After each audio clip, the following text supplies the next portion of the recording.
channel. This reading is going to be for the sign of Scorpio, Sun, Moon, Rising, and Venus. This is your September 2020 monthly reading. I'm doing self-care readings using the Neo Tarot. And for your oracle guidance, Scorpio, going to get messages from your animal spirit guides. We'll get that at the end. Scorpio. Seeing lots of air energy and communication energy, okay? But for some of you, I feel like this is about communication with yourself, okay?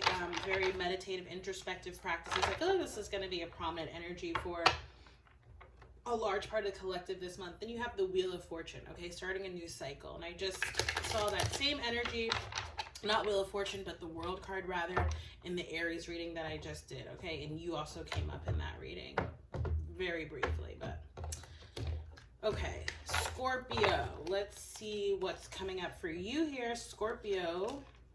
Ooh, I love this. Okay, could definitely be talking about some type of relationship here. Okay, maybe there's definitely a decision that you're needing to make. Okay, might be having difficulty deciding.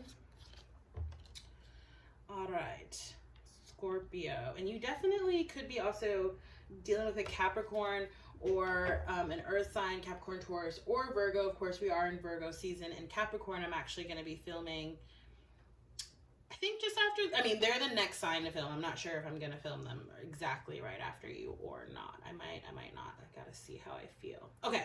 Anywho, and then you have the Magician coming in here. Okay. More air energy, possibly Gemini, with the King of Cups, Pisces. Cancer, could also be Scorpio, okay? And I do feel like you could be deciding between two people here, okay? Scorpio, you could be deciding between another water sign, possibly a Scorpio like yourself, or again, Cancer or Pisces, or an earth sign, okay? Capricorn, Taurus, or Virgo. It seems to be like maybe you're facing some type of option around that, okay? Doesn't have to be romantic, could be with regard to anything. Okay, so at the top of the reading here, you have the Empress card, okay? Again, this card can actually represent Taurus, Libra, or Aries, okay? And again, I just filmed Aries. This card is really talking about, I feel like for you Scorpios, like you're thinking about something that you would like to create, something you would like to manifest, right? Especially here with the Magician card, but basically something that you want to bring to fruition, whether it's a relationship or just something that's really close to your heart space here with the Ace of Cups, okay? I feel like you are, and I feel like we picked up on this in your last reading too, like you're keeping something or a lot of things very close to the chest. You're not necessarily sharing it with a lot of people here, but you're sort of seeing things develop in your mind's eye, okay? Your self-care tip to try here, right? Because I love this reading, right? Again, it's a self-care spread. It is a reading that I offer through personal readings if that's something that interests you. And in personals, we go into all the self-care tips. In this reading, I'm just going to go over this one because this is the self-care tip, the self-care strategy to try of this card. And it's the 10 of Cups, right?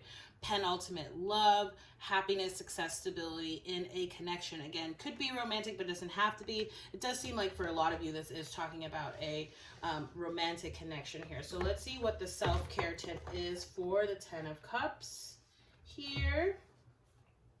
Okay, so it says, this is an interesting one. Let's see. It says, look up, I've never done this, look up Lizzie Velasquez's TED Talk from 2013.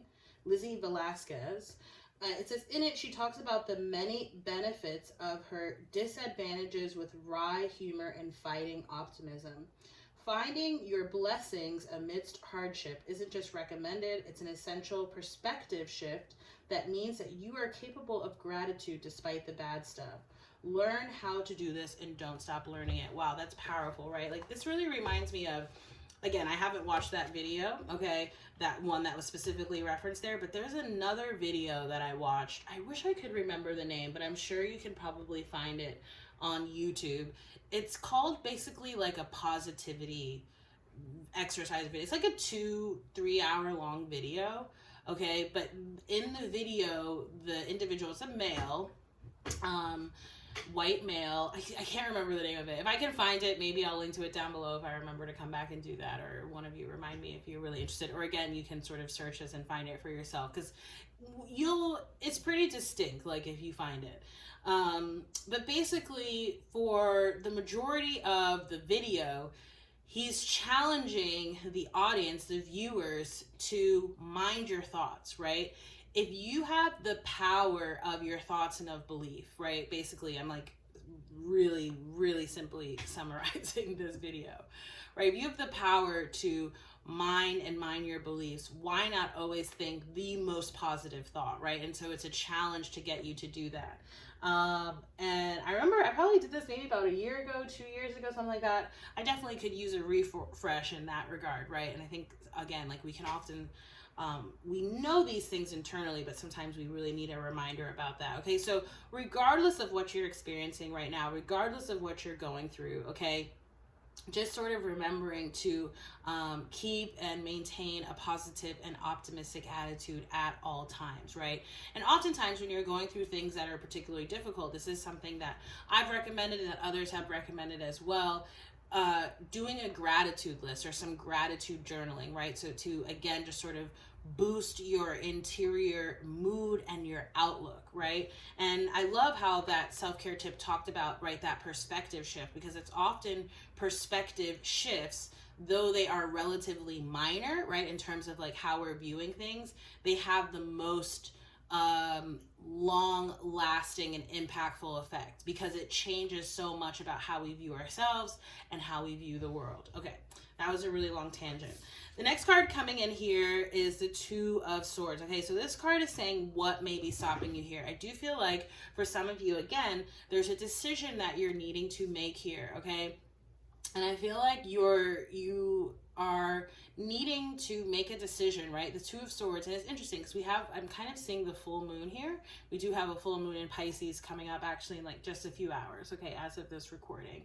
By the time some of you see this, it's probably already happened. But I just wonder if there's going to be some sort of illumination, or right, we have this, it's a full moon in Pisces, so lots of psychic and spiritual downloads and messages happening for people. Could even be through your dream state. I always recommend writing down your dreams if you remember them, right? But I do feel like for some of you, some things are going to be illuminated here, okay? Perhaps allowing you to make this decision or to see something that's going to allow you to make a decision.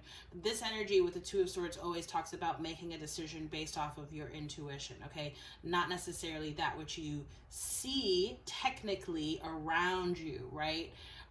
Going within, right? And it's really reminding me of that self-care tip too, that despite the circumstances, maintaining this internal sense of optimism, positivity, and again, gratitude, right? And I'm also just hearing grounding, which we are in Virgo season, so I feel like that's just a collective energy that we're all dealing with, right? The earth energy of the zodiac, really tethering ourselves into this human earthly experience that we have, but also recognizing that we're also spiritual beings, right? And so making that sort of connection, that balance between the two. I feel that very strongly for this season.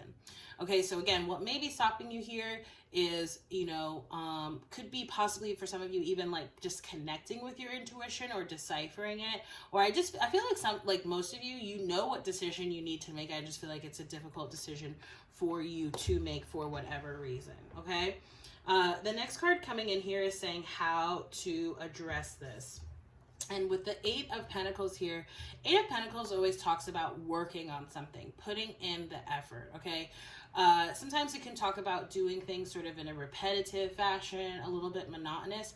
I'm not so much getting that. More so for you Scorpios, I'm feeling like, be creative, think outside of the box, okay? I'm just seeing like thinking outside of the box to sort of come up with your solution here, okay? Or, really accessing the very psychic, spiritual, creative side of yourself, okay? I feel like that's your tapping into that. One, I feel like it does help with your grounding activity in essence, right? And also I feel like this will help you to have additional clarity about whatever decision it is that you're needing to make here, okay? All right. Now, the next card is the Three of Wands, and it's saying this is the benefit. Oh, I'm sorry. I lied. It's the Two of Wands. So you have two twos coming out here, right? Two decisions, two choices, two, like, needing to sort of choose a path. I'm not saying that you have to. Some of you may, but I'm saying it's emphasized. It's doubly emphasized here, this decision that you're needing to make. And again, I'm seeing this energy of going within, not paying attention to the outside world, not really paying attention to what other people's sort of thoughts or opinions on the matter may be, okay, but really like listening to yourself. And this again is saying the benefit of addressing this. So I feel like, you know, this could even be, you know, Scorpio, it's like maybe you sort of take a step back, right? And rather than being like, okay, I have to choose this or that, you're like, I'm going to take a step back. I'm going to do some things for me. I'm going to allow the answer to come to me. That's what I'm feeling, that if you like take a step back and especially tap into your creative side, okay, which again for me is like emphasizing the creative, the spiritual, the intuitive, the psychic, and especially around this full moon energy in Pisces that we have. I feel like that will allow you to be able to make a decision more confidently. Okay, and then your outcome here is the King of Pentacles. So again, possibly Capricorn energy. I am feeling like as you make this decision around this full moon in Pisces, by the time that we enter the new moon, which will be in Virgo later on this month, I do feel like, you know, there's going to be something new coming in for you here. Maybe this sort of new relationship, a sort of new chapter, a resurgence in sort of an existing relationship or connection. Could even be related to work or business, right? Again, it doesn't have to be romantic, though for a lot of you it does feel that it is. Okay, could also be, you know, again, whatever it is that you're wanting to sort of create or manifest, metaphorically birth or literally birth here. Okay, because for some of you this Empress card is talking about literal childbirth, okay, but that's like for a handful. With this King of Pentacles energy, I just feel like there's something new that has to do with your abundance, your stability, your security, basically that Ten of Pentacles energy, right? Something new that's going to be coming in here towards the end of the month, or that's going to be starting up. Very cool, Scorpio. All right, let's get your messages from your animal spirit guides. Yeah, I'm not sure. I don't think I'm going to film Capricorn right away. I need to sort of like work my way. Need to work my way back into things. I took like a week off from recording, basically. All right, Scorpio. Virgo's OCD-ness is rubbing off on me this season. Okay, you got Polar Bear. Stand up for yourself. Speak your truth respectfully and compassionately with no attachment to outcome. I feel like this is about your decision, okay? And again, I feel like it feels like there's probably an external force or a person that it's like they don't want you to make the decision that you know that is best for you. Right, so I'm feeling a little bit of like the Seven of Wands energy with that stand up for yourself, okay? All right, let's read for this card and then we'll close out your reading. Scorpio, Polar Bear, again, stand up for yourself, speak your truth, right? There's an emphasis there on your truth, right? The Ace of Swords. Respectfully and compassionately with no attachment to outcome. When you express yourself from the heart and from a place of power, it is an unbeatable combination. You don't need to growl or bully, nor do you need to fade into the background and deny yourself the opportunity to directly affect the situation.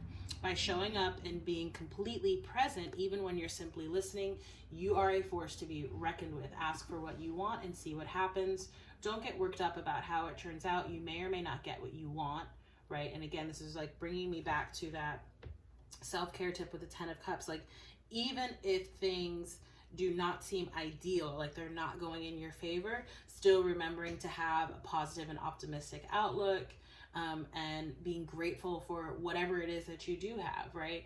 So again, you may or may not get what you want, but at least your chances are much better if you do ask, right? That reminds me of like the squeaky wheel gets the oil, right? If you don't speak up, then it's a guaranteed no, right?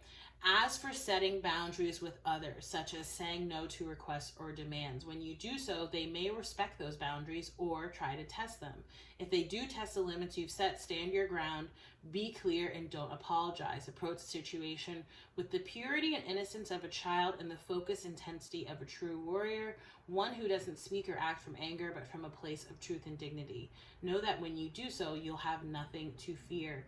Other associations with this card are fearlessness, purity, leadership, being powerful, provider, self-control, strength, wisdom, nobility, conservation, intensity, playfulness, and adaptability. And that emphasis on leadership, okay, has been coming up for you for a few readings now, I feel like, Scorpio. So it's like it's like you're stepping into a new role, okay, and it's requiring sort of a new attitude and a new mindset from you. Really lovely. Scorpios, if this reading resonated, please do like, share, comment, and subscribe. If you'd like to book a personal reading with me, you can do so through my website. I am in the middle of moving my website right now, so I have like limited payment options. If you'd like to pay for a reading another way, just reach out to me. I have other payment methods that are available. You don't have to pay through the website. And let's see, if you'd like to subscribe to my newsletter, you can also do that through my website. Hopefully, I will be sending out a newsletter either later this week or early next. We'll see. Depends on my time and my energy.